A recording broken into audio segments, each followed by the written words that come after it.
Boa noite a todos, amigos. É um prazer tê-los mais uma vez aqui no nosso Fronteiras do Investimento, um evento preparado pela RGC especialmente para os nossos clientes e amigos. O evento de hoje foi preparado assim com mais carinho ainda, né? Não que os outros não tenham sido, mas que é um momento especial para a renda fixa. E a gente achou que esse tema seria um tema bastante relevante para trazer uma visão um pouco diferente que os investidores, de uma forma geral, têm sobre essa classe de ativo. E eu tenho certeza que vai ser uma discussão muito interessante, vocês vão sair daqui conhecendo muito mais sobre renda fixa do que imaginavam ser possível conhecer, né? E para isso, a gente trouxe uma pessoa que, na verdade, eu, ao longo do tempo, assisti diversos treinamentos dele e assim, ele não fala para cliente, ele só fala internamente dentro da RGC, mas eu dizia, esse cara tem que falar para os meus clientes. Não é possível que esse cara não fale para os nossos clientes. E aí a gente conseguiu uma liberação especial dele, ele acabou ficando empolgado com a proposta, e eu acho que é um debut aí, né, falando para clientes de escritórios da XP, e assim eu me sinto muito honrado por ele ter aceito esse desafio e esse convite, né? Então, hoje nós vamos estamos recebendo aqui o Alexandre Augusto. Eu vou pedir que ele se apresente daqui a pouco. Em seguida, Lucas vai falar um pouquinho da RGC para vocês, para a gente poder começar efetivamente o nosso bate-papo sobre esse tema. Só quero chamar a atenção de vocês, quem está participando aqui, que o próximo Fronteiras de Investimento, a gente vai começar um programa chamado Mão na Massa, dentro do Fronteiras de Investimento. O Mão na Massa é um evento que tem por objetivo ensinar técnicas estratégicas específicas para que os clientes possam utilizar em suas carteiras, em seus programas de investimento. E a gente vai falar sobre venda coberta, que é uma forma de você gerar mais do que dividendos para a sua carteira de ações. Quem vai fazer essa apresentação para vocês vai ser o nosso estrategista-chefe, que é o Francisco Serafim, e eu vou mandar o card com os dados para vocês em breve. Tá? Então, Alexandre, eu vou pedir a você que se apresente, conte para os nossos clientes quem você e, em seguida, Lucas faz uma apresentação rápida da RGC e já vai deixar uma pergunta que é uma provocação para você começar esse nosso bate-papo. Então, com você. Conte aí, Alexandre, quem você é. Obrigado ali pela introdução. Realmente, quando eu recebi esse convite, fiquei super empolgado de vir aqui falar com vocês, falar com vocês de um tema que, para mim, é um tema que eu amo, um tema que, enfim, fiz minha carreira inteira nele, que é renda fixa, né? Então, tenho 7 anos de experiência no mercado de renda fixa, né? Formei ali pelo IBMEC do Rio, sou carioca, moro em São Paulo já há 7 anos, né? Mas nunca vou largar a minha nacionalidade carioca, né? Na minha carreira, fiz passagem ali pela mesa de operações de renda fixa da XP. Hoje trabalho com venda de ativos de crédito privado, títulos públicos e swap, né? Mas também já passei desde parte operacional, offshore, até empresa que presta serviço de software para o mercado financeiro, eu já passei. Então, gosto de falar que conheço a parte de renda fixa de front to back, né? Desde a parte de vendas dos clientes até a parte de liquidação, parte mais operacional, né? E estou aqui hoje para trazer um pouco para vocês de como que eu estou vendo dentro desse mercado, como que eu estou vendo as mudanças dentro desse mercado, como as carteiras dos clientes têm mudado e como a gente está vendo a renda fixa como um produto diferente, né? Qual é a cabeça da carteira renda fixa moderna? Isso eu quero mostrar um pouco para vocês aqui.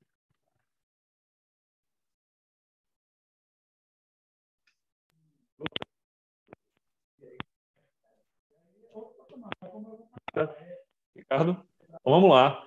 Quero agradecer bastante a você, Alexandre, pela presença, estar aqui conosco. Agradecer a todos os nossos amigos, clientes, parceiros que também estão assistindo, vendo mais essa oportunidade de conhecimento, de aprendizado. A renda fixa é realmente algo que muita gente conhece um pouquinho ali, entende aquele muito beabá do CDI, e o Fronteiras veio trazer para você uma pergunta. Eu queria que você começasse a falar sobre ela, né? O que é essa história de renda fixa? É muito mais do que fixa? Como é que isso funciona? Como é essa lógica? Como é que a gente pode realmente ganhar dinheiro e gerar ampliação de patrimônio com a renda fixa? Vamos lá, está com você a bola. Bom, obrigado, Lucas. Antes de começar a responder essa pergunta, dividir a apresentação que eu trouxe aqui para vocês, né, eu acho legal até correlacionar isso com parte da minha própria vida, essa pergunta, né? No início da minha carreira, como todo jovem louco do mercado financeiro, né, eu comecei olhando ali para o mercado de ação, que era um mercado cool, né? Pô, você consegue fazer day trade, swing trade, as coisas se mexem muito rápido. E renda fixa sempre teve aquela cara, não, isso aqui é aposentadoria, né? Isso aqui é onde eu vou botar meu dinheiro para aposentadoria, isso aqui não mexe, vou levar até o vencimento. E logo no início, quando comecei a olhar mais renda fixa, comecei a ver que a renda fixa não é tão fixa assim. E aí que está a parte interessante. Quando a gente começa a descobrir que no mercado de dívida a gente consegue gerar resultados bastante expressivos, que você começa a ver que você consegue trabalhar uma saída antecipada, consegue trabalhar um produto com um nível de crédito mais interessante para agariar resultados bem bons para a sua carteira, utilizando produtos que antigamente eram pensados como aquele produto bobo, né, de aposentadoria, um produto então que eu vou segurar aí por muito tempo, vou ganhar pouquinho, mas vai estar seguro ali. Vou mostrar para vocês que tem essas duas faces da renda fixa, né? Tanto a face que a gente pode realmente segurar até o vencimento, né? Quanto a face que a gente consegue fazer um trading dentro desse produto, né? Vou dividir com vocês aqui a minha tela, tem um materialzinho legal e a gente vai conversando sobre esses tópicos e, tendo alguma dúvida, a gente vai retirando as dúvidas de vocês, beleza? Vamos que vamos. Está vendo então, as perguntas, inclusive, e está vendo o chat. Cortou você, Ricardo. Ricardo, está te cortando aqui. Eu acho que você está falando para botar as perguntas no chat. Não sei mais o que você foi falando. Isso. Eu consigo ver o chat, então dúvidas podem vir no chat. Então, Ricardo, Francisco, Lucas, Gabriel, se quiserem também abrir o microfone, trazendo essas dúvidas, também fica bem legal, tá? Primeiro, vamos começar olhando para a renda fixa, como a gente chegou até aqui, né? Aí eu trouxe esse gráfico que acho que ele representa, eu gosto, uma história, ele conta uma história bastante interessante, né? Esse papel que a gente está olhando aqui é NTNB 35, tá? Alguns conhecem também com o nome do Tesouro, né? Que é Tesouro IPCA com juros semestral, vencimento em 35. Tá? Eu trouxe aqui o gráfico do rendimento desse papel desde início ali de 2017, né? Então, ali, algum tempo atrás. E a gente consegue ver a evolução disso até basicamente hoje. Eu atualizei aqui com os dados mais recentes ali do Tesouro, tá? A fonte do Tesouro Nacional aqui. E a gente consegue ver, por exemplo, bem nessa época, quem estava no mercado lembra, lá maio de 17, Joesley Day, então foi exatamente esse repique para cima nas taxas, né? Vou fazer só uma intervenção, Alexandre, só para a gente deixar bem contextualizado. Quando você fala da NTNB 35, é um título público, e essa NTNB 35, a rentabilidade dela é atrelada à inflação do período, mais uma taxa fixa ao ano. Essa taxa fixa é esse percentual que está no eixo aqui à esquerda. Tá? Exatamente. E na época de Joesley, você está me dizendo que era 6% ao ano. Alguém na época de Joesley estava comprando esse título, a inflação mais 6% ao ano.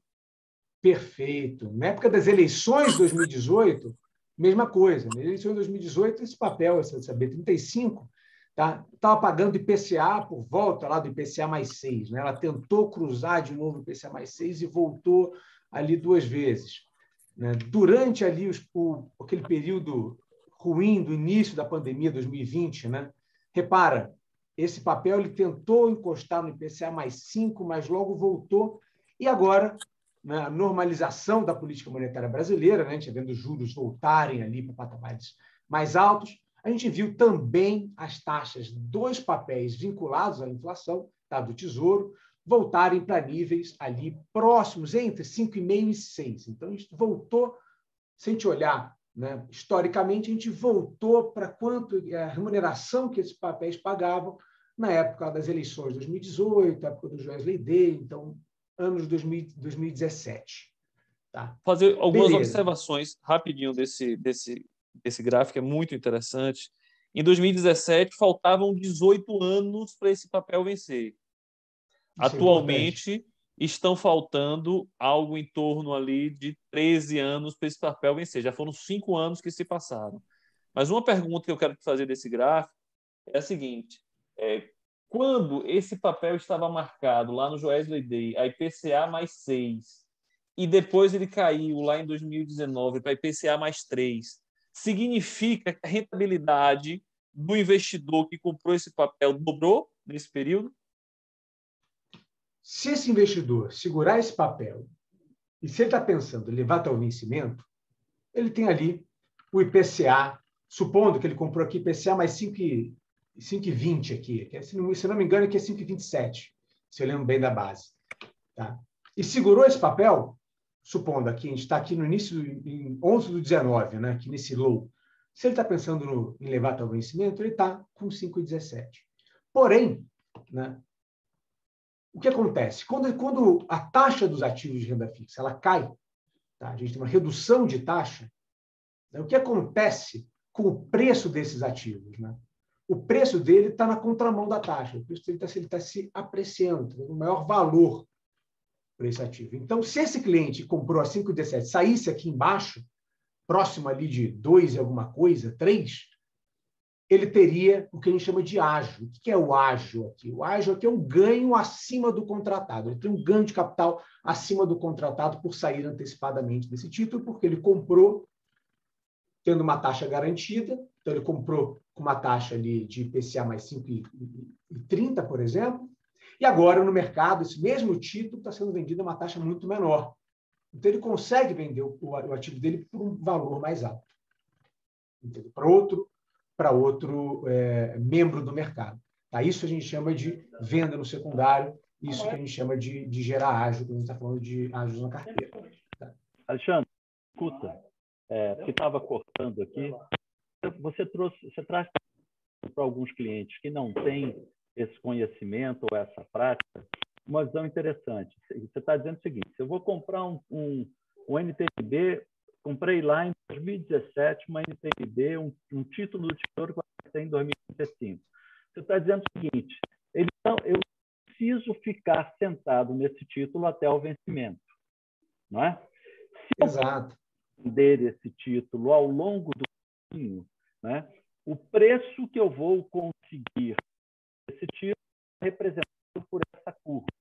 Então, a gente está trazendo 2 conceitos importantes para o investidor. Uma delas Rick, seu áudio está dando uns pitocozinhos assim constante. Não está muito bom. Picotando.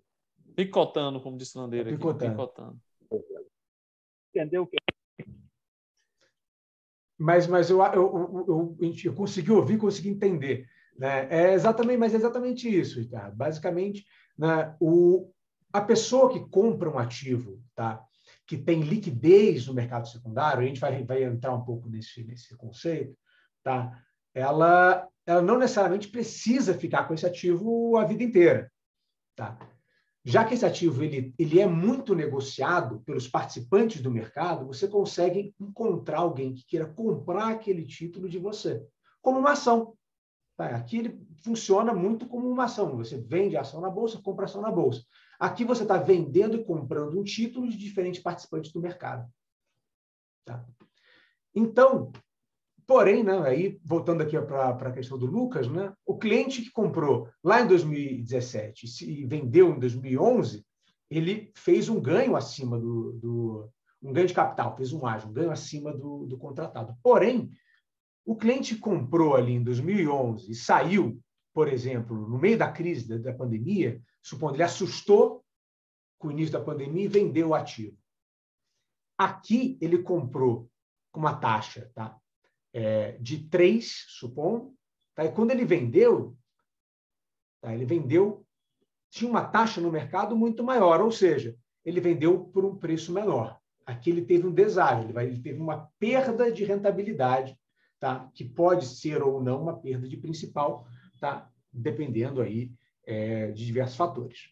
Então, basicamente, o conceito por trás aqui é, quando você entra no papel IPCA+, uma taxa pré ou papel pré-fixado, você tem o que a gente chama no mercado de risco pré. Ou seja, se essa taxa volta, se ela recua, você consegue vender esse papel no secundário, tendo um ganho adicional.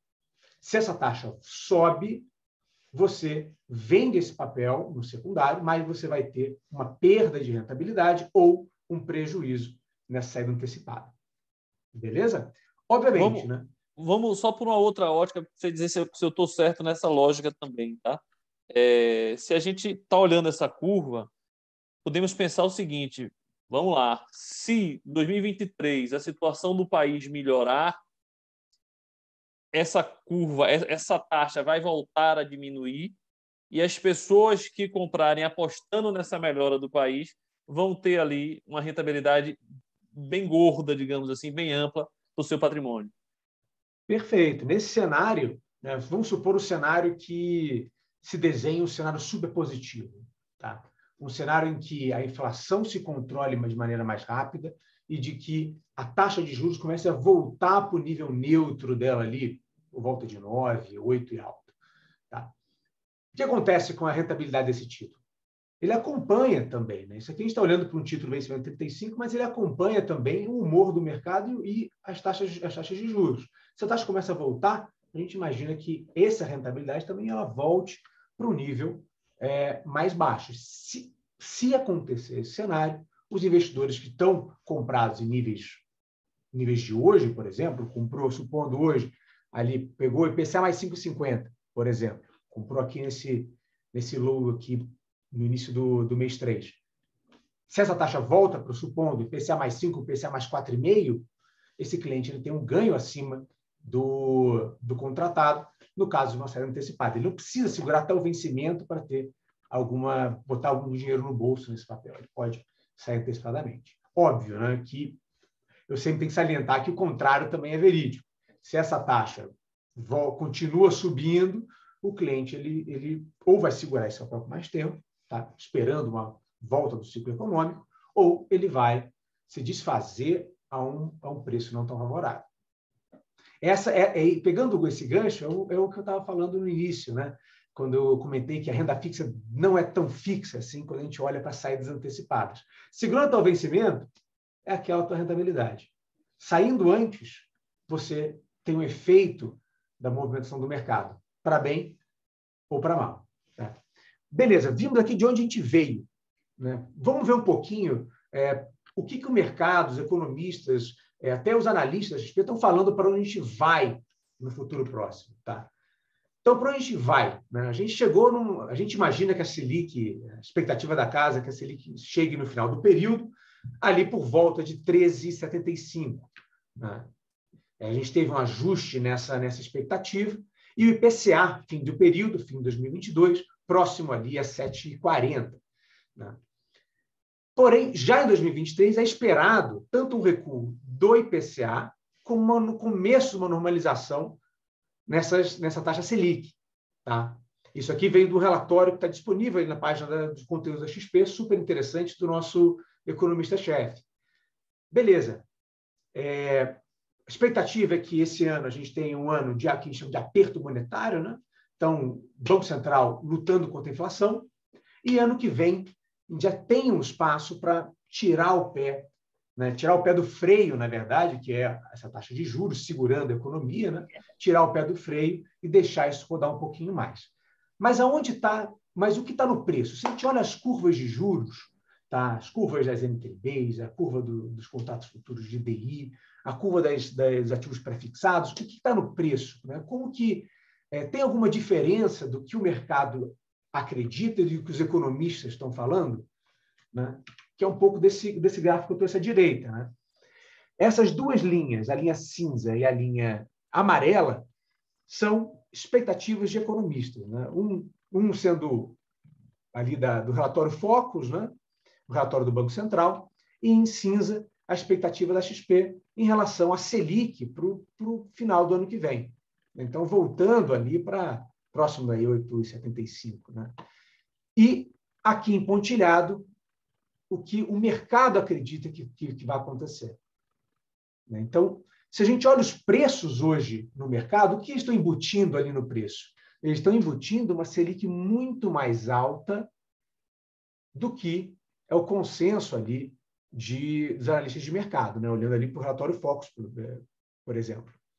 Ou seja, essa diferença em vermelho é o que a gente chama de prêmio na curva. Então, existe um prêmio hoje no mercado de renda fixa, né? Se isso vai acontecer, se os economistas vão acertar, ou se o mercado vai acertar, né, isso o futuro que nos dirá. Tá? Mas se você acredita que essa taxa de juros vai voltar, tá, ou vai convergir para níveis que os economistas estão dizendo hoje, há uma oportunidade aqui de fazer negócio dentro de renda fixa, tá? De ter boas oportunidades dentro de renda fixa. Tá? Então, aqui trazendo um pouco para vocês de onde a gente está e para onde a gente pode ir. Deixa eu tentar também só deixar, assim, de certa forma, didática essa questão. Se o mercado estiver certo, a compra daquela NTN-B de 2035 não vai trazer tanto dinheiro assim. Se os analistas estiverem certos, a compra daquela NTN-B vai gerar um grande ágio com esse fechamento, que essa seta vermelha que você trouxe vai ser muito mais achatada, a realidade do mercado vai ficar muito mais próximo da linha amarela. E aí, que tal a oportunidade para quem acredita que ela pode acontecer? Esse seria o trade. Exatamente. Perfeito. Essa seria a ideia por trás de você apostar numa ou numa outra ideia. Tá?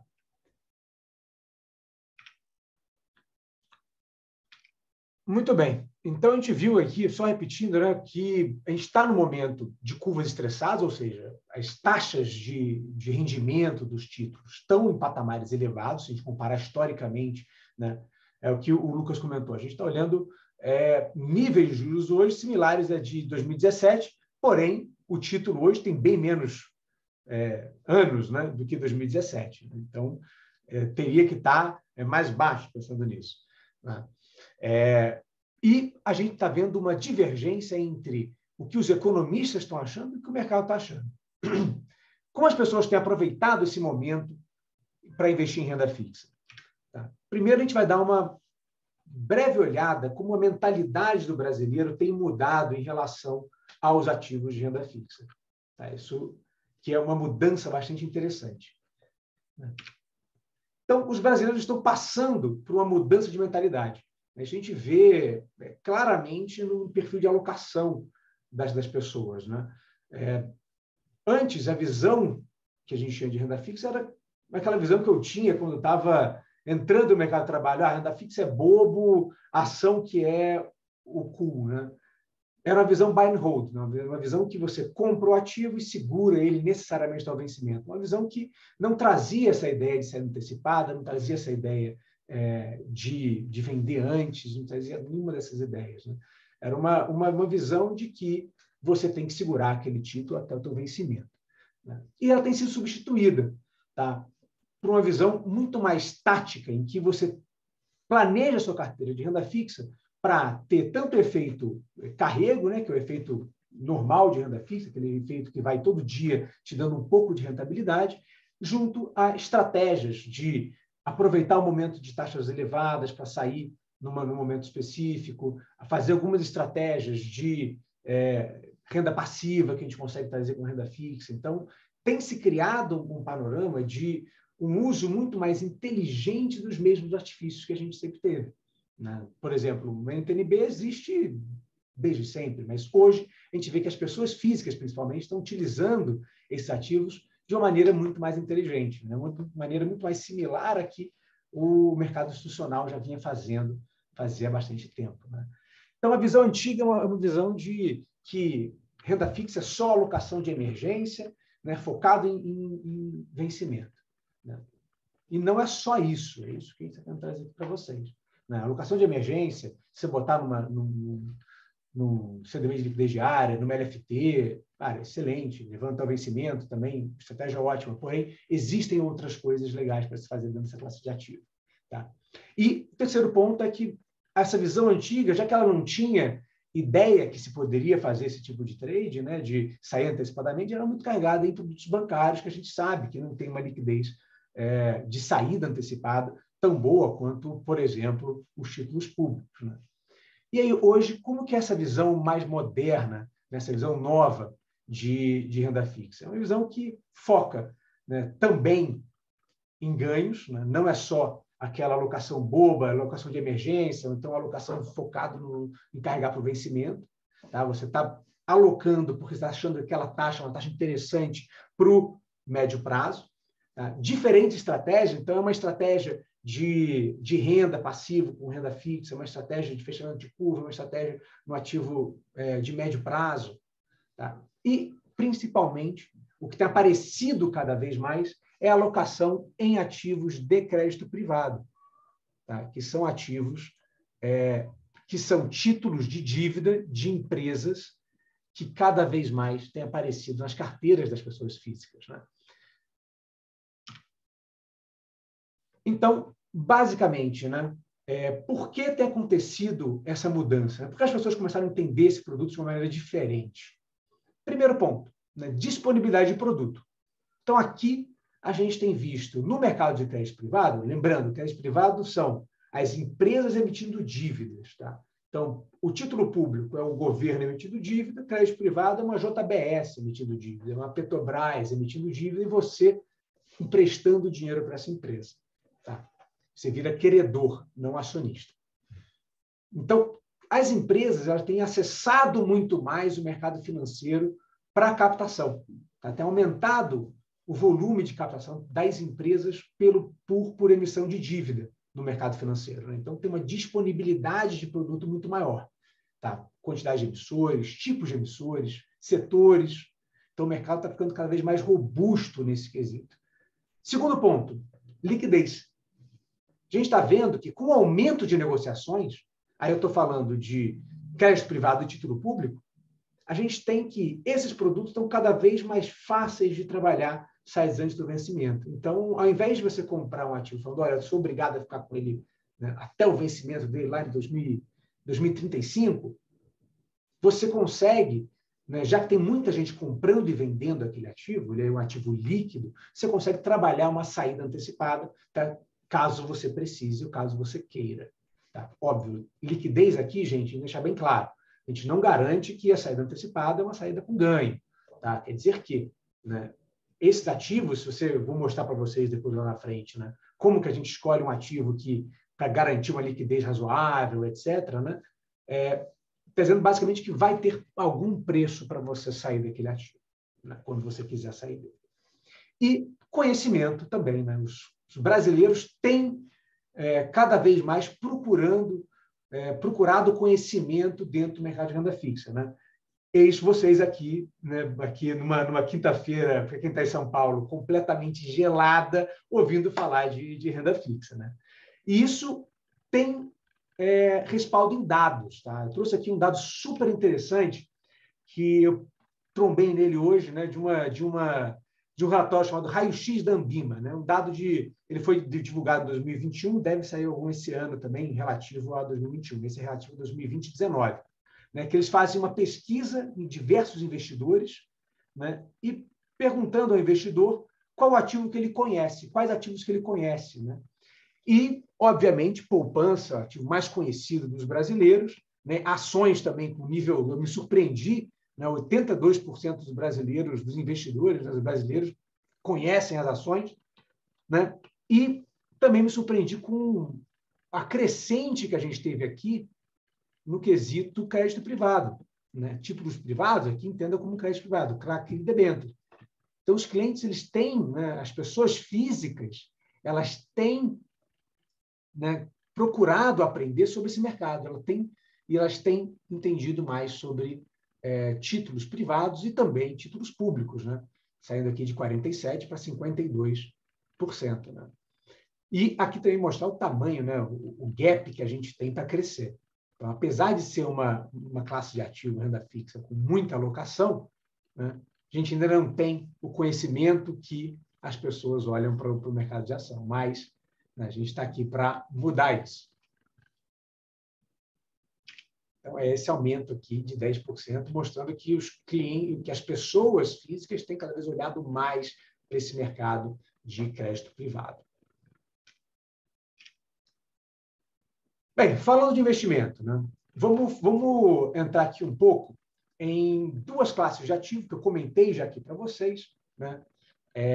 Que são as mais utilizadas nessa ideia de uma carteira mais tática, uma carteira mais moderna, olhando para a renda fixa, que são os créditos privados e os títulos públicos.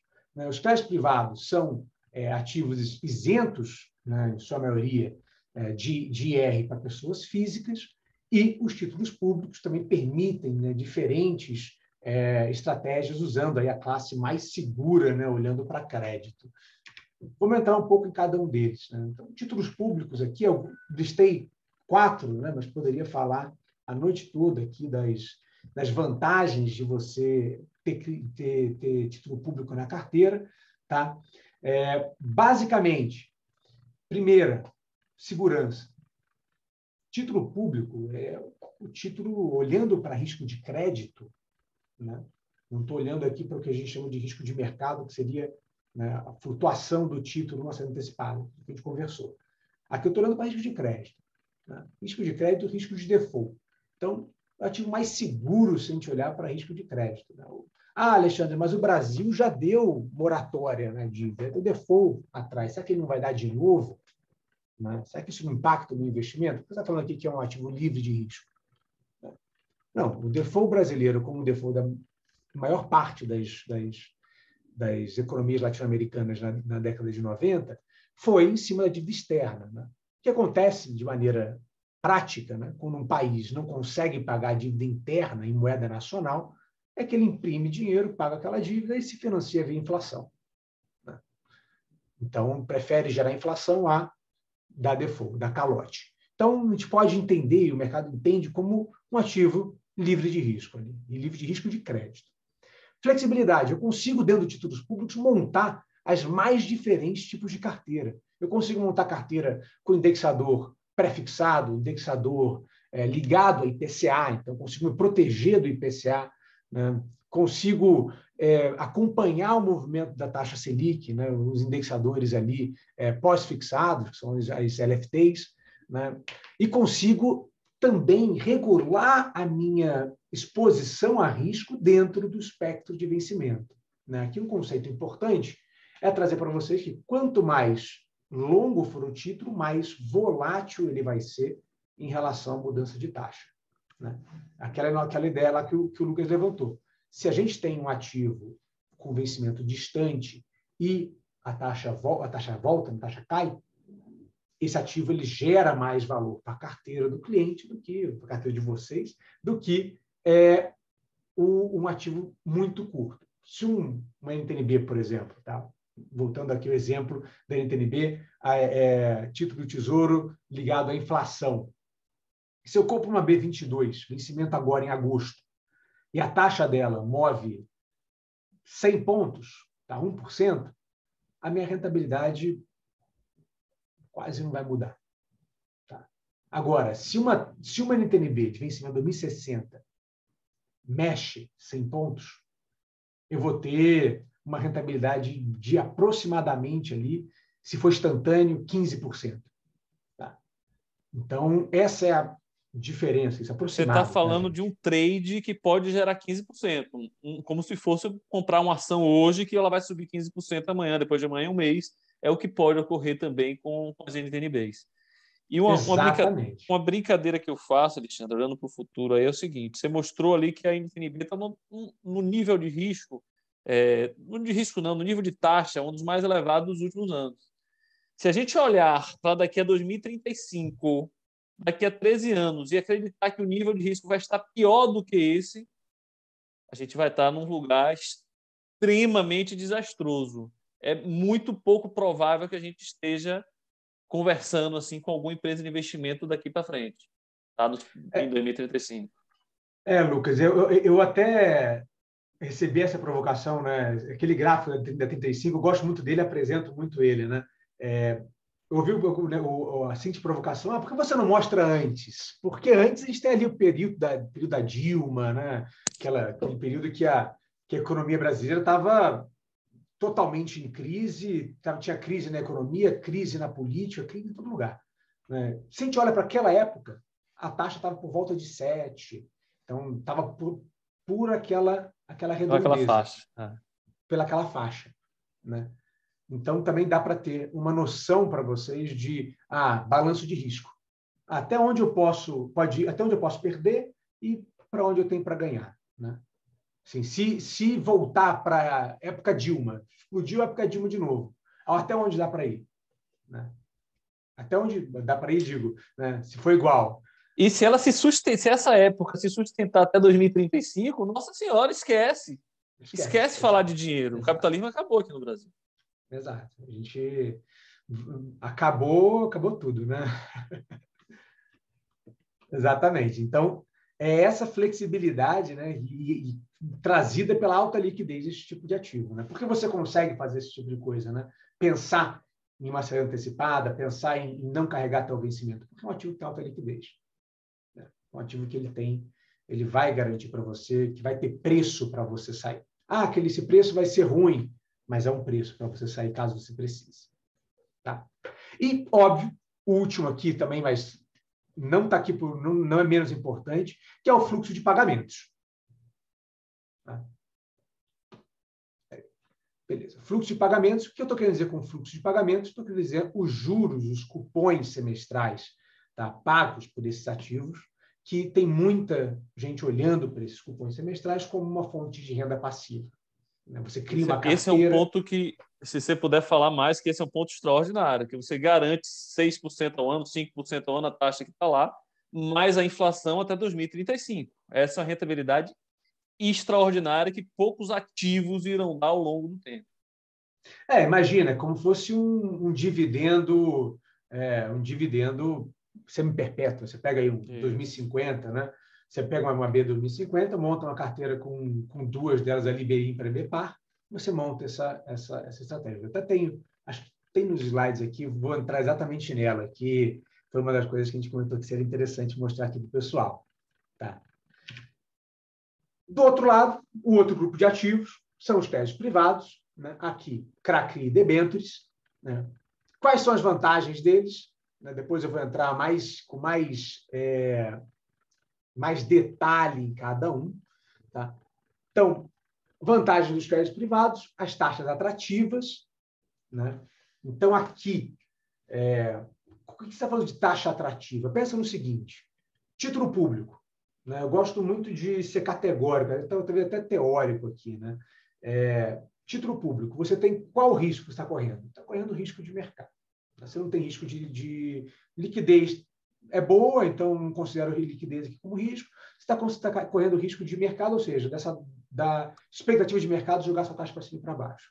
Crédito privado, você está correndo um risco adicional de crédito. Então, aqui não tem FGC. Então, aqui você está correndo o risco daquela empresa que está entregando o título na sua mão e está pegando o seu dinheiro para fazer investimentos em capital de giro, investimentos de expansão de fábrica, etc. Né? Ou seja, ela vai ter que te pagar um prêmio por isso. Ela não tem como te pagar a mesma coisa que um título do governo vai pagar, porque você está correndo um risco adicional. Então, aqui você tem taxas normalmente, tá, superiores a títulos públicos. Beleza? E, muitas vezes, se a gente está falando de CRA-CRI sempre, e debênture, as debêntures incentivadas, isento de imposto para a pessoa física. Então, a gente está falando de ganhos isentos de imposto. Então, quando a gente faz essa conta, essa taxa fica sensacional. Né? E tem quarto ponto, diversificação. Aqui você consegue, né, diversificar os emissores para o seu grau de risco. Alexandre, eu sou um cara que prefiro uma taxa maior, mesmo correndo algum risco de crédito. Eu gosto de ter essa rentabilidade um pouco maior na minha carteira. Beleza. Uso um emissor, né, uma empresa um pouco menor. Alexandre, não, eu quero uma empresa super AAA, por exemplo, né? Quase soberana. Pega uma empresa, uma Petrobras, uma JBS. A JBS é uma empresa mais americana do que brasileira, né? Pensar que a JBS vai dar default em dívida em real dela não está no planejamento de ninguém, né? Então, você consegue ajustar o seu grau de risco através de escolhendo um emissor ou não. A gente vai falar um pouco disso mais na frente também. Tá? Que pergunta do César, né? Como é feita a precificação da saída antecipada? Né? Exemplifique com taxa maior e taxa menor do que a contratada. Então, César, pensa no seguinte, tá?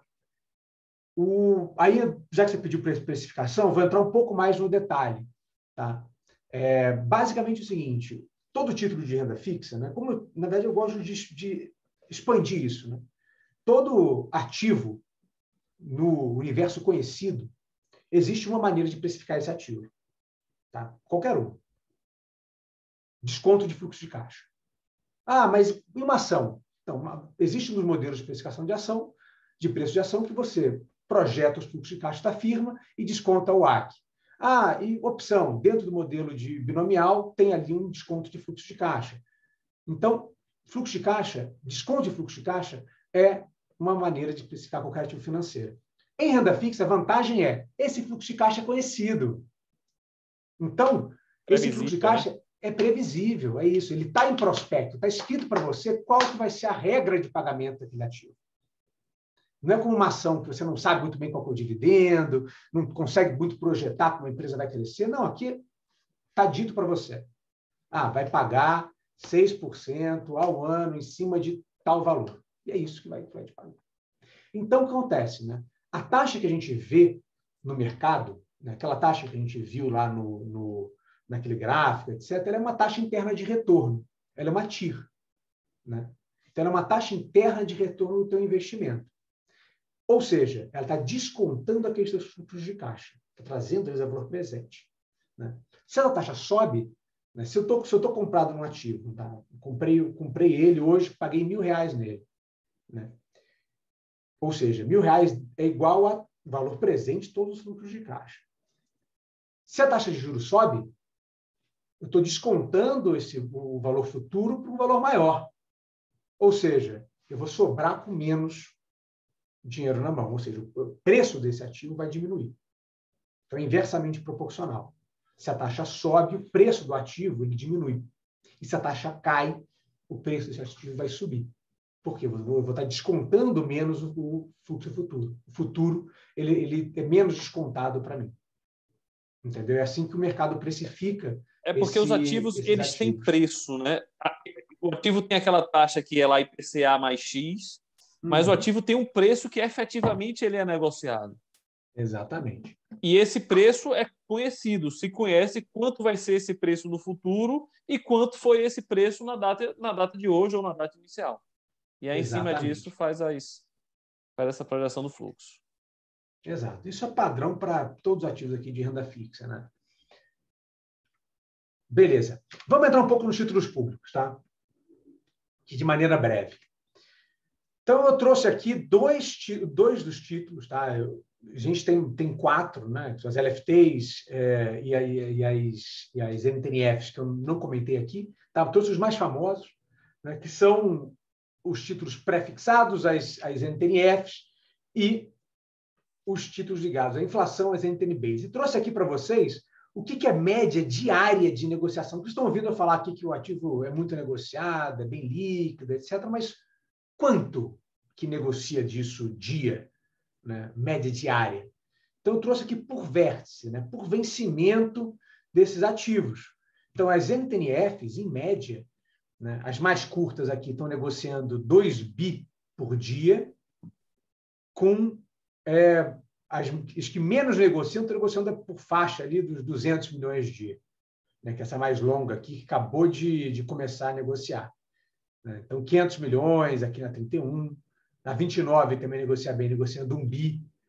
Então, por isso que a gente, negociando 1 bi quer dizer o quê? Que tem 1 bi de dinheiro todos os dias sendo trocados, 1 bi de papel sendo trocado de mão todos os dias. Poucas ações têm essa liquidez diária, tá? A ação eu não conheço. Poucas ações da Bolsa. Poucas da Bolsa têm 1 bi por dia. Olhando para B, olha o NTNB então, Lucas. Olha isso aqui. Olha essa B22. 6 bi dia de negociação. 6 bi dia. Né? São as mais curtinhas. Né? As Bs mais curtas ali, 6 bi dia. E as mais longas, né? A 35 também operando 1 bi. E as mais longas também com algum fluxo ali. Né? Acabou que a escala do gráfico deixou mostrar. Mas também bem relevante aqui, né? A liquidez desses ativos. Até 2060 com liquidez. Até 2060 com liquidez. Acaba que a 2060, né, ela tem uma liquidez, ela tem um nível de troca menor, porque ela acaba sendo um ativo muito mais focado para investidor pessoa física, investidor private, né, fundo que tem marcação no mercado, acaba que vai para 35, acaba indo para 28 também, que tem uma negociação boa, ou as mais curtinhas também. Né? A 22 hoje em dia já nem vale muito a pena, né? Acaba que só de imposto vai ficar na alíquota maior, então acaba que a chance agora é isso aqui começar a diminuir. Beleza? Mas quando a gente fala de liquidez, de troca, a gente está falando disso aqui. Aí, Lucas, traz a ideia. Alguma ação opera aí 6 bi dia, cara? Talvez. Se tiver... Petro? Talvez. Eu acho que é menos ainda, viu? Mas se tiver, Petro vale. Exato. Esse é o tamanho desse mercado, gente. Mercado super robusto. Bem, olhando para a taxa, eu trouxe aqui uma curva mais antiga, tá? É uma curva mais antiga ali, também fonte do Tesouro Nacional, fonte do Tesouro Direto, né? Então, quanto que paga, em média, ali, né, uma NTNF? Isso aqui, NTNF, lembrando que é o título pré-fixado. Né? Paga, em média, ali, a mais curta está pagando cerca de 13. Né? Por que está pagando mais do que as demais? Lembra daquela nossa expectativa de juros?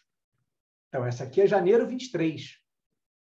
Né? Ou seja, ela tá pagando basicamente a expectativa ali de quanto vai ter de juros até 2023. Então, por isso que ela está pagando mais do que as outras. Porque a expectativa é que a taxa de juros vai subir para combater a inflação. Né? Qual história está contando aqui nessa curva? A gente olha para ela. Que vai subir para combater os juros, depois esses juros vão começar a voltar. Né? Essa historinha que está contando aqui. Se eu compro aqui essa NTNF 25 aqui, 12,27, e boto na minha carteira, e seguro ela até 2025, qual que vai ser a minha taxa interna de retorno desse investimento? 12,27 ao ano, tá? Até a época do vencimento. Beleza, segurei ela até 2023, final de 2023. E agora eu estou vendo que um outro papel, igualzinho esse, tá? Janeiro 25, está sendo negociado no mercado a 8. Eu consigo vender esse ativo e ter um lucro adicional? Consegue. Você consegue ter um ganho ali se acontecer esse caso específico. Né? Também, foi operar 14. Se está no 14, você vai ter uma marcação negativa. Beleza?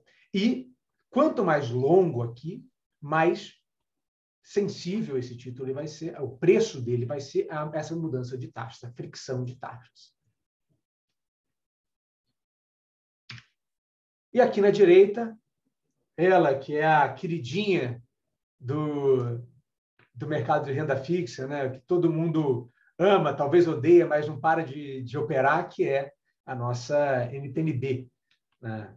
Então, essa é a carinha da curva da NTNB. Né? E aí, de novo, né? Começando taxas curtas aqui mais baixas, e aí, né, seguindo até taxas mais altas. Né? Esse formato de curva que é o padrão. Né?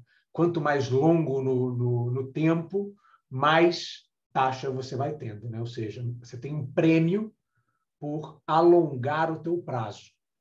Né? Você, em vez de aplicar no 28, você aplica no 60, você tem ali 31 pontos a mais de prêmio de alongamento. Tá? E lembrando aqui, né, NTNB também um ativo com saída antecipada, né, com bastante liquidez. A gente viu ali quanto que opera cada um desses ativos, né? Então, né, o que a gente tem visto bastante é operação nessas duas curvas aqui. Perfeito? Lembrando que esse númerozinho aqui na esquerda, esse 13, 12, etc., é uma taxa pré-fixada, e aqui na direita você ganha a taxa pré, né, esse 4, supondo 4,78, mais a variação do IPCA, a variação dos índices de preço. Né? Tem uma questão interessante aí, que a taxa pré para 23 está 13,04, certo? Uhum. E a taxa de 23, que não é o mesmo mês, mas está 4,96. Vamos dizer 5 com 13, 8. Então, o mercado, aí, de certa forma, está imaginando uma inflação em torno de 8% até 23. Não é exato porque as datas não são precisas, né? Um é janeiro, outro é maio. Mas é mais ou menos por aí. Lucas. A gente está em total sincronia. Eu ia entrar nesse tópico exatamente agora. Né? Que é basicamente quando que a gente pega um ativo e quando a gente pega o outro. Né? O que amarra essas duas curvas? Né? O que está amarrando a rentabilidade desses dois instrumentos, né, é a inflação. Já que você está ganhando inflação em um e outro você não está ganhando inflação, né?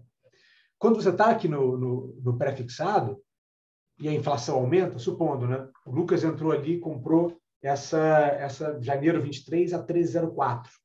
Né? E a inflação no período até janeiro de 23 foi de 12. Concorda que o ganho real do Lucas foi praticamente nada? Ele teve 1,04 de ganho real.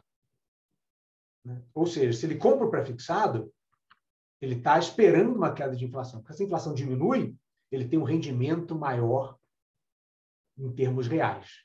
Ele vai ter um rendimento maior em termos reais.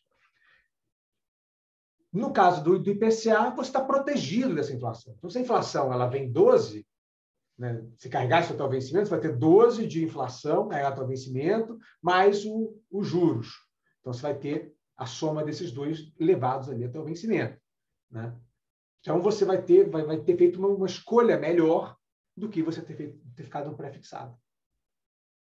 Então, e naquela perspectiva que a gente falou da renda, né, da composição de uma carteira que gere renda mensal, anual, semestral, trimestral, a gente vai compondo dessa forma, essa NTNB aqui, muitas delas que a gente negocia, pagam exatamente esse 4,78, esse 4,96 ao ano para o investidor.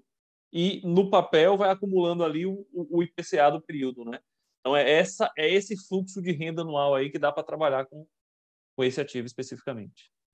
Exato. E acaba que o mais utilizado é o de inflação para esse tipo de carteira de renda, né? Porque quando você pensa numa carteira para você fazer uma estrutura de renda e etc., faz sentido você querer que parte do teu principal esteja protegido em relação à inflação, né? Para você não ter seu rendimento corroído pela inflação. Senão, hoje, você monta uma carteira de renda, imagina, caindo R$5.000 por mês, daqui a 5 anos, R$5.000 já não vale mais nada. Né? Se você tem seu principal sendo ajustado e o seu cupom sendo calculado em cima do teu principal, você tem essa proteção adicional. Exato. Perfeito. Muito bem. Gente, alguma dúvida até agora? Pode seguir. Super legal aqui a discussão, né, sobre como a gente compara esses dois ativos, né, esses dois instrumentos. Muito bem, vamos entrar aqui um pouco, vamos conversar um pouco sobre crédito privado, que é o segundo ativo ali que a gente elencou como um dos grandes ativos, né, os grandes grupos de ativos que estão entrando nas carteiras agora dos clientes nesse momento de juro alto. Né? Então, os créditos privados são emissões de dívidas de empresas negociadas no mercado. Né? A gente tem os CRAs, Certificados de Recebíveis do Agronegócio, os CRIs, Certificados de Recebíveis Imobiliários, e as debêntures, sendo essas últimas isentas ou não isentas, né? A debênture ela tem isenção se ela for uma debênture chamada debênture de infraestrutura. Então, ela tem esse liberado para ela essa isenção de imposto. Tá? E as debêntures não isentas também são conhecidas como debêntures tradicionais. Né? Muito bem. Por que investir em crédito privado? Aqui só repetindo um pouco do que a gente já tinha conversado ali, né? Taxas muitas vezes acima das taxas dos títulos públicos, né? Então, as taxas atrativas, isenção de imposto e diversificação. Aqui isso é bem importante. Tá? Então, a gente vai conseguir diversificar o nosso portfólio, incluindo diversos ativos, adicionando mais rentabilidade a eles. Tá? Muito bem. Um investidor ele consegue ter acesso a esse mercado de crédito privado de duas formas. Ou ele acessa via mercado secundário, que é similar ali ao que acontece quando a gente compra um título público, né? A gente tem no mercado secundário comprando aquilo ali de uma outra pessoa que está nos vendendo. Né? Aqui também. Então, você vai ao mercado secundário, né, e compra aquele ativo. Ou você entra numa oferta pública, que é os IPOs de renda fixa, ou seja, no mercado primário. E aqui eu vou parar um pouquinho para conversar um pouco com vocês sobre essa diferença aqui, desses dois métodos de acessar esses instrumentos. Né? Então, no mercado secundário, você vai ter acesso a uma gama gigante de ativos que já foram emitidos. Né? Eles foram emitidos em diferentes momentos do tempo e estão correndo as suas vidas até o vencimento. Né? E você consegue, ali, através do teu assessor, escolher quais que são os setores que você mais gosta, os nomes que você mais gosta e descobrir as melhores rentabilidades ali dentro. Dentro das ofertas públicas, acontecem o quê, né, dentro do mercado primário? É a primeira vez que aquele ativo vai ser criado no mercado, tá? Como um IPO também de uma empresa. Só que aqui a diferença é uma empresa ela pode ter várias ofertas públicas. Ela pode emitir vários títulos no mercado. Por exemplo, a JBS emite quase semestralmente. Então, quase uma vez por semestre, a gente tem uma emissão da JBS. Isso quer dizer que a JBS está mal das pernas e precisa de dinheiro? Não. Faz parte da política da companhia, né, ter um balanceamento entre o quanto ela capta de dívida e quanto ela emite de equity. Tá? Então, ela capta essa dívida para poder financiar a sua expansão. Tá? Então, isso é bem importante. Né? Então, quando você tem uma oferta pública, é a primeira vez que aquele ativo está no mercado. Qual que é a vantagem? Beleza, Alexandre, legal. Mas por que eu vou participar de uma oferta pública? Né? Porque é bom para mim, investidor, comprar esse ativo que acabou de ser emitido no mercado. Normalmente, né, como acontece? Se a empresa está vindo para emitir uma dívida nova, ela tem que oferecer alguma coisa para o investidor. Concorda? A JBS está vindo emitir uma dívida nova, chega para vocês e fala, Ricardo, me empresta 100 mil reais. O Ricardo falou, olha, beleza, você tem que me pagar pelo menos a taxa que a sua dívida no mercado secundário está me pagando, porque senão eu compro no mercado secundário. Então, normalmente o que acontece, tá? Óbvio, isso tem casos e casos, né?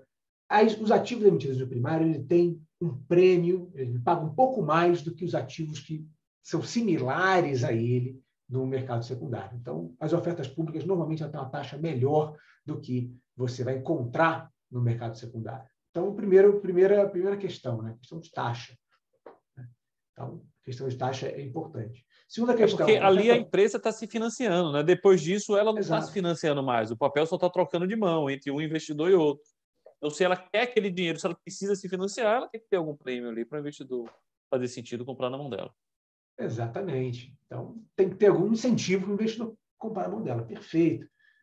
Então, normalmente aqui, você vai ter uma taxa um pouco melhor. Porém, você fica refém de qual oferta pública está acontecendo naquela vez. Né? Não é sempre que vai ter JBS, não é sempre que vai ter Redditor, por exemplo. Então, você fica refém de qual ativo sendo emitido. Né? E também, né, você entra na oferta pública, você tem um prazo até ele realmente cair na tua conta. Né? tem um prazo de liquidação, é um pouco diferente, né? Tem todo um processo de book building. Então, tem um pouco mais de demora para você receber, de fato, aquele ativo, mas quando ele chega, normalmente ele está num prêmio acima dos ativos emitidos pela companhia. Tá? De novo, quero saber mais das ofertas públicas, o que está acontecendo, quais são as ofertas que estão no pipeline para vir, etc. Fala com o teu assessor, o pessoal da RGC super alinhado com a gente da renda fixa, né? Estão sempre por dentro aqui das ofertas que estão saindo, que tem de novidade aí no mercado, né? Beleza. Galera, alguma dúvida aqui, não? Pode seguir.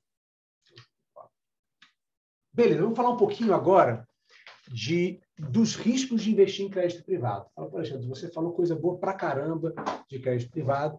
Agora eu tenho que falar também um pouco de quais riscos o investidor ele corre quando ele está investindo em um ativo de crédito privado e, principalmente, como a gente mitiga esses riscos, como a gente deixa esse risco de maneira controlada. Porque, no final do dia, né, investir é tomar risco. Né? Aquela máxima do investimento, né? Risco-retorno. Se você não corre nenhum risco, você tem zero de retorno. Então, a ideia é entenda o risco que você está correndo, né? Concorde com aquele risco, que aí você vai ficar com uma carteira mais balanceada. Vamos entender um pouco desses riscos aqui que a gente está correndo ao investir em crédito privado. Primeiro deles, risco de liquidez. Né? Diferente ali de títulos públicos, né? Não é todo ativo de crédito privado que vai operar 6 bi por dia. Né? Título público é o ativo mais líquido que a gente tem olhando aqui para a renda fixa. Né? Mas crédito privado, muitas vezes, são emissões pequenas, são ativos que estão nichados, então a gente tem que ter uma atenção um pouco mais para esse risco de liquidez. Né? Então, risco de liquidez é a facilidade que eu vou ter para negociar esse papel no mercado secundário. Então, um título com poucos compradores e vendedores pode ter um spread, uma taxa pior na hora da saída, né? Ou não conseguir preço de saída de qualquer maneira. Quais são os pontos que eu, investidor, tenho que estar atento, tá? Para correr menos esse risco, para controlar esse risco de liquidez? Já para mim, Alexandre, eu quero entrar nessa debenture, mas eu não quero ficar até o final. Então, eu preciso que ela tenha liquidez daqui a 5 anos. O que eu tenho que entender, o que eu tenho que estar ligado para poder diminuir esse risco de liquidez? Primeiro ponto. Qual foi o tamanho dessa emissão? Então, quando foi criado lá no primário, na oferta pública, qual foi o tamanho do dinheiro que aquela empresa captou naquela emissão? Foi 1 bi? Foi 500 milhões? Foi 50 milhões? Quanto maior a emissão, né, mais aquele ativo ele tem chance de ser negociado no mercado. Né? Pensa no seguinte, foi emitido 50 milhões do ativo. Pode ser que o Itaú tomou 35 e sobrou só um cacareco para rodar no mercado. Ou seja, pouca gente vai ter aquele ativo em carteira. Agora, uma emissão de 1 bi, já é a emissão que vai ter o Itaú, com gente que comprou o Santander, a XP, o Safra. Então, todos os participantes do mercado, vários privates ali, vão ter aquele ativo e vão trocar aquele ativo conforme eles desejem sair ou entrar, comprar mais, etc. Então, uma emissão maior, ela tende a ter uma liquidez melhor. Qualidade do emissor. Aqui não só rating, tá? Estou falando de placa também. Então, tudo mais constante, uma emissão de uma empresa conhecida, ela tem mais apelo, mais liquidez do que a emissão de uma empresa desconhecida. Tá? Então, você olhar para uma JBS, ela tem mais negócios do que uma emissão pequena, uma empresa menos conhecida. Então, também é um ponto de atenção para a gente na hora de fazer a escolha do ativo que a gente vai comprar. Se você quer comprar naquela estratégia de buy and hold, tudo bem. Pô, quero comprar um ativo com uma taxa excelente, só que uma emissão pequena de uma empresa desconhecida. Pode ser que eu não tenha liquidez, mas está me pagando IPCA mais 8 isento. Vamos embora. Bota em carteira, caso com aquilo ali, IPCA mais 8 isento, não vou conseguir ver tão fácil assim, vou carregar o vencimento. Mas, de novo, aí eu tô tomando risco de maneira consciente. Entendeu? Vamos para o segundo fator aqui. Fator risco de crédito. Então, o risco de crédito, já comentei com vocês, é o risco de calote, né? Ele pode ser interpretado como a capacidade do emissor de arcar com os pagamentos futuros da dívida emitida. Tá? Aqui, a rentabilidade do título, quanto maior é o risco de crédito, maior a rentabilidade. Lembra que existe aquela máxima, né? E aqui em renda fixa, essa máxima ela é muito mais visível do que o mercado de renda variável, né? A máxima de risco-retorno. Você está pagando IPCA mais 8 e o mercado inteiro está pagando IPCA mais 6, algum risco você está correndo adicional ali. Tá? Então, também fica atento a isso. Né? Na renda fixa, isso fica muito claro. Mesmo prazo de vencimento claro. Com taxas diferentes, tem algum risco embutido ali. Pode valer a pena aquele risco, mas tem um risco ali a mais. Exato, exato. Muita coisa, muitas vezes chega para a gente, né? Ah, eu vi aqui esse ativo, IPCA mais 9. Aí você olha e fala, cara, então, já viu quem é esse emissor?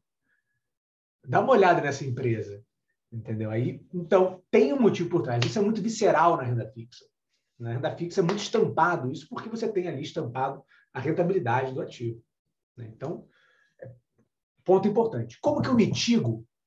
De novo, não é como que eu me desfaço do risco. Porque se eu me desfazer do risco, se eu não quero correr risco de crédito, eu compro um título público, que não tem risco de crédito. Mas como que eu mitigo, controlo, entendo o risco que eu estou correndo? Primeiro, é sempre bom olhar o rating da companhia. Rating da companhia e o rating da emissão. A rating aí, a gente tem diversas agências de rating internacionais que elas botam, que elas ranqueiam, né, os ativos. Então, a emissão uma AAA, é uma emissão que tem um grau de rating bom. AA+, um grau de rating bom. Ah, é um B. A gente nem tem B na plataforma porque é um crédito mais duvidoso. Então, tenham em mente que esse é o primeiro termômetro. Quer dizer que toda empresa que não é AAA é ruim? Não. Marfrig, por exemplo, não é AAA. Está bem um pouco próximo de risco de calote aqui. Tá? Então, primeiro termômetro. Segundo, né? Quero correr esse risco um pouco mais duvidoso. Olhe os resultados financeiros da companhia. Procura ver se for uma companhia aberta. Olha os resultados financeiros. Tá? Procura, de alguma forma, entender um pouco mais desse crédito. Tá? E segundo, terceiro parte ali, que é a qualidade do emissor, né? A placa do emissor. Então, também é sempre bom a gente olhar o rating, entender a empresa, né? Qual que é o setor? Uma empresa de transmissão de energia super consolidada? Beleza. Esse risco aqui é pequeno. É uma empresa que está ainda criando o projeto dela, ou seja, o projeto dela não está concretizado. Então, tem vários pontos aqui que a gente tem que olhar a placa do emissor. Quem que é esse emissor que eu estou emprestando dinheiro? Né? Lembrando que aqui é como você está se emprestando dinheiro para uma empresa. Né? Você está virando queredor daquela empresa. Então, entender quem é aquele cara. Alexandre, quero ter esse crédito privado na carteira, mas quero correr o menor risco possível de crédito. Vai para aqueles que a gente chama de super AAA, né? Que são as empresas super conhecidas de alto grau de investimento. Então, estou falando ali JBS e etc. Tá? Muito bem. Então, já estamos no finalzinho.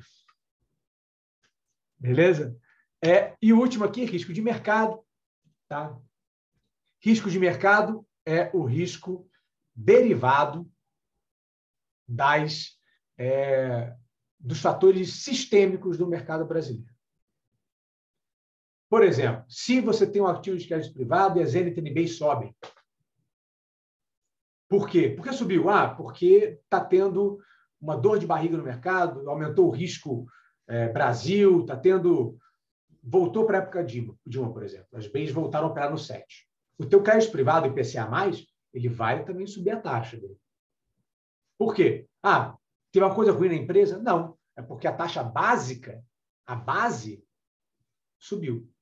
Então, aqui são fatores sistêmicos, né? Então, eu estou olhando para oscilações de taxa devido à movimentação de variáveis macroeconômicas, de juros e etc. Tá? A principal métrica aqui é a duration. E, de modo geral, quando a taxa futura do juros sobe, o custo da dívida para a empresa aumenta. Se ela quiser ir no mercado primário, ela vai pegar hoje os juros mais altos do que pagava no passado. Então, a taxa do secundário também vai aumentar e o preço do papel vai cair consequentemente. Exatamente. Então, e como que eu regulo o meu risco de mercado? Meu risco de mercado ele é altamente correlacionado com a minha duration. Duration, sensibilidade do meu título à mudança de taxas de juros, correlacionado ali com o meu prazo, né? Então, títulos mais longos, eles vão ter mais sensibilidade a risco de mercado. Para o bem e para o mal. Se essa curva volta, você também bota dinheiro no bolso. Se essa curva sobe, né? Se ela cai, você bota dinheiro no bolso. Se ela sobe, você vai estar entrando em deságio. Beleza? Como escolher o melhor ativo, momento, desenhar as melhores estratégias? Aí é com os feras que estão aí com vocês, pessoal aí da RGC, né? Falar com eles, que com certeza são muito próximos da gente ali e também vão estar mais capacitados de todos para poder ajudar vocês a desenhar essas estratégias. Tá? Bom, era isso que eu tinha para perguntar para vocês. Tem um bônus, né? Se vocês quiserem, se achar que dá tempo para falar a parte lá de renda, mas qualquer coisa a gente abre também para dúvidas, que eu acho que dá para a gente fazer um bate-papo final ali, né? Preocupado um pouco com o tempo aqui. Gosto dessa ideia de você falar de renda. Vocês estão me ouvindo bem, porque estava cortando antes. Agora está perfeito. Quem quiser ficar para ouvir um pouquinho sobre como gerar renda recorrente usando renda fixa, eu acho que esse seria uma oportunidade interessante. Quem tiver com tempo, a gente entende, um tempo apertado, mas assim, eu acho que é um assunto bem legal. O que você acha, Lucas? Está no mudo, está no mudo. Estou aqui aprendendo e interessadíssimo em continuar aprendendo. Pode seguir aí, por mim. Show de bola, show de bola. Então, deixa eu parar de dividir e vou pegar essa parte bônus ali. Fronteiras do investimento com bônus track. Bônus track. Aquela parte que ele disse, fale com o seu assessor, Ricardo, eu acho que o primeiro slide já responde bastante coisa. Tá? Aquele slide lá do gráfico já diz muita coisa, né? O que é que eu acredito para o futuro, dos próximos 12, 15 anos?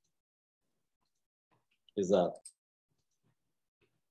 O futuro a Deus pertence, né? Mas a gente tem algumas indicações do que podem acontecer, né? Eu acho que a arte de investir é você tomar a melhor decisão com a informação que você tem hoje, né? Então, se você está tomando a melhor decisão com as informações que você tem hoje, você não se arrepende nunca, né? Porque, por exemplo, quem em 2019 esperaria coronavírus 2020? Não tinha como. Estava no radar de ninguém. Juros a 2% em 2020. Exato, exato. Quem que imaginaria isso? Ninguém. Então, me ferrei na época do coronavírus. Cara, você e todo mundo que estava também. Vamos falar um pouquinho de renda passiva. Super legal, galera. Parte bônus aqui, curtinha, tá?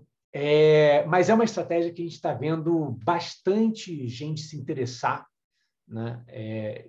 E a gente tem bastante material aqui para isso também, tá? Mas, de maneira geral, ela é bem simples. Ela é bem simples e fácil aqui de entender. E ela usa o ativo ali que a gente está mais na boca de todo mundo, que é a NTNB.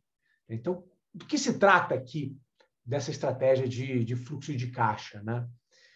Basicamente o seguinte, né? Toda NTNB, que Tesouro IPCA com pagamento de juros semestral, né?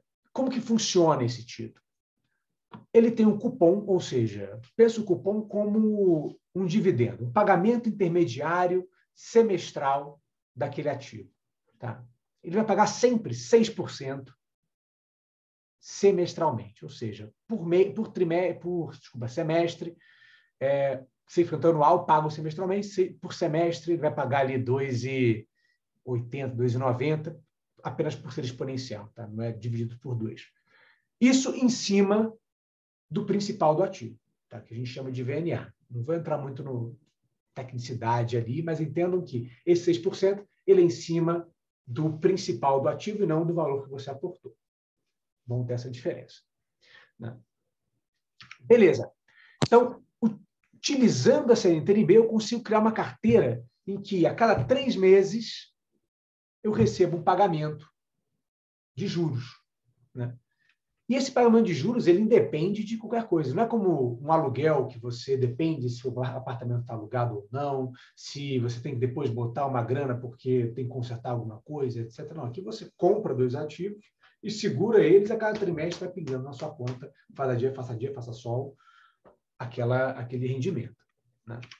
Então, basicamente, dou um exemplo aqui com 2, tá? Com a 35 e com a 30, mas poderia ser com qualquer outra NTNB de ano ímpar. Então, 3, 5, 5 aqui de novo, etc. Ano ímpar ou ano par. Então, 22, 24, 26, 28, 30 e etc. As que pagam em ano par, elas pagam sempre em fevereiro e agosto. E as que pagam em ano ímpar, elas vão pagar esse pagamento semestral sempre em maio e novembro. Então, se eu compro as 2, eu vou ter pagamentos em fevereiro, maio, agosto e novembro. Então, eu crio uma carteirinha simples, com risco de crédito 0, tá? Risco de crédito aqui, risco tesouro, que vai me pagar a cada 3 meses um valor. E, de quebrada, ainda o meu principal que são ajustado pela inflação. Tá? E eu não tenho que nem um imóvel, tem que ir lá, inquilino, o cara quebra minha pia, eu tenho que ir lá consertar. Não, aqui faça dia, faça sol, o cara não tá conta. A gente consegue, Alexandre, ampliando a quantidade de ativos, chegar até vencimentos mensais, quando o investidor pede janeiro, fevereiro, março, abril, maio. Você está dando um exemplo aqui de vencimentos trimestrais, mas a gente consegue, exato, até mensal, ter um fluxo de renda como se fosse, como você está dizendo, um aluguel. Ao invés de botar o dinheiro num imóvel e receber uma escritura, e essa escritura ficar me dando aluguel, eu vou comprar já um instrumentos de renda fixa no mercado financeiro que vão me pagando esse aluguel. Exatamente. De valor conhecido, ponto. Exato. Previsibilidade de renda. Previsibilidade, exato. Você conhece o ativo que você está entrando, esse ativo você consegue vender ele muito mais fácil, consegue vender um imóvel. Enfim, tem prós e contras, com certeza, né, de você fazer um ou fazer o outro, né? Porém, aqui eu acho que a facilidade é um pró gigantesco, né? Mas você consegue sim. Muita gente faz isso, tá, Lucas? Combina isso aqui com uma carteira de crédito privado e aí, nos meses que não tem, você casa com outros ativos. Então, você faz ele ficar mensal. Eu estou dando aqui um exemplo da trimestral porque, né, simplificando aí. Vamos lá. Que simplifica bastante, né? Então, vamos lá ver um pouco na prática isso aqui. Então, comprei, por exemplo, a 35 e a 30, exemplo, né? E aí, eu vou ter maio, vou ter um cupom, agosto, vou ter outro cupom, novembro e fevereiro, e por aí vai, né? Esses cupons, né, eu consigo, né, tem lá o site da calculadora B3, inclusive é legal para vocês, né, calculadora B3, você bota lá a NTNB, bota a taxa qualquer, e ele te dá o fluxo certinho, a expectativa de pagamento, se o pagamento fosse hoje, quanto que seria esse cupom? Né? Ele já te dá de mão beijada quanto seria o cupom se o pagamento fosse hoje. né? Então, facilita ali para quem está olhando esse tipo de carteira, né? Então, supondo, eu quero fazer com 200 mil, né? Vou comprar 50 quantidades, dá 30, e 49 quantidades, dá 35. Né? Isso vai me render ali aproximadamente R$ 5.700 por trimestre, né? De renda regular. Aqui, valores aproximados, tá, gente? Não vamos cobrar esses valores depois, mas quero ter o valor certinho. Fala com o pessoal, eles conseguem, com a calculadora B3, etc., conseguem aproximar para vocês com mais precisão qual que vai ser a expectativa de pagamento. E reparem que é o seguinte, né? Quando eu fiz esse cálculo, eu calculei o cupom do próximo pagamento e botei sem nenhuma variação, né? Mas esses aqui eles vão ser um pouco maiores por conta da própria inflação. Beleza? Então, dessa maneira, a gente consegue criar uma carteirinha ali que remunera quando você está dizendo aí que 200 mil, você está falando algo em torno de 21 mil, mais ou menos, ano. É isso. De remuneração. Mais ou menos. Mais ou menos, por aí. Exatamente. Isso sem você ter nenhum daqueles empecilhos de outras formas de que a renda passiva, né? E, de novo, aqui é um dos exemplos, né? O Lucas já levantou que existem outros aí de a gente casar com mais ativos e criar mais fluxos. Agora sim. Agora, muito obrigado, gente. Vamos agora para a parte das dúvidas, né? Caso tenha ficado aí alguma dúvida do pessoal que está acompanhando a gente, vou ficar mais do que contente de responder. Sei que às vezes eu sou um pouco teórico ali demais nessas questões, mas obrigado aí por Lucas e Ricardo, que também ajudaram nas perguntas ali para ambientar um pouco o pessoal. Alexandre, eu acho que você permitiu que as pessoas tivessem uma visão muito clara da dinâmica da renda fixa. E é claro que é provável que algumas pessoas tenham dúvidas que vão aparecer depois ao deglutirem melhor, né, os temas que a gente discutiu aqui. Então, eu queria deixar aberto o canal, gente, para mandarem para a gente, mandarem para os seus assessores, para quem lhe convidou, as perguntas que a gente faz chegar até o Magro, faz chegar até o nosso head de renda fixa, o Gabriel Libório, para ajudar vocês no esclarecimento. Mas essa estratégia de fluxo de renda eu acho simplesmente espetacular, porque tem um fato importante aí, né, Alexandre? A gente pode reinvestir esse valor que você está recebendo e aí a mágica do juros sobre juros acontece, né? A lógica que o Warren Buffett sempre chama atenção, né? Que a riqueza é construída dentro dessa lógica. Então, excelente, eu acho que é um excelente caminho, tá? Eu queria te agradecer demais aí por ter aberto o espaço para conversar com a gente, tá? Luquinhas, com você aí para o encerramento, um grande abraço, Alexandre, um grande abraço a todos que estão. Obrigado a vocês. Tá? E com você, Lucas. Quero agradecer a todo mundo que ficou com a gente até o final. Agradecer demais, Alexandre, por esse aprendizado, essa troca, esse bate-papo, essa ampliação de possibilidades que o investidor pode ter a partir de uma lógica como essa. Então, aqui a gente não fala de nada fácil, nada simples. Tudo que a gente fala em investimento tem um elemento fundamental, que é o tempo. E aqui a gente falou de geração de renda para 12, 15 anos. E isso é nada quando a gente pensa no longo prazo. Isso é muito pouco ainda. E a ideia é essa, Alexandre, está permeando esse conhecimento para as pessoas e está fazendo cada um entender um pouco mais e investir melhor. Obrigado. É isso. Espero que tenha colocado uma gota ali de conhecimento adicional no pote aí de cada um, né? Espero que tenha ajudado a entender um pouco mais desse mundo que, para mim, que cresci nele, é muito simples, mas tenho certeza absoluta que é extremamente complicado, né, para pessoas de diferentes backgrounds. E, de novo, obrigado, Ricardo, Lucas, Gabriel, pelo convite, né? E estamos aí para o que vocês precisarem. Muito bom, querido. Muito bom mesmo. Então, amigos, um grande abraço.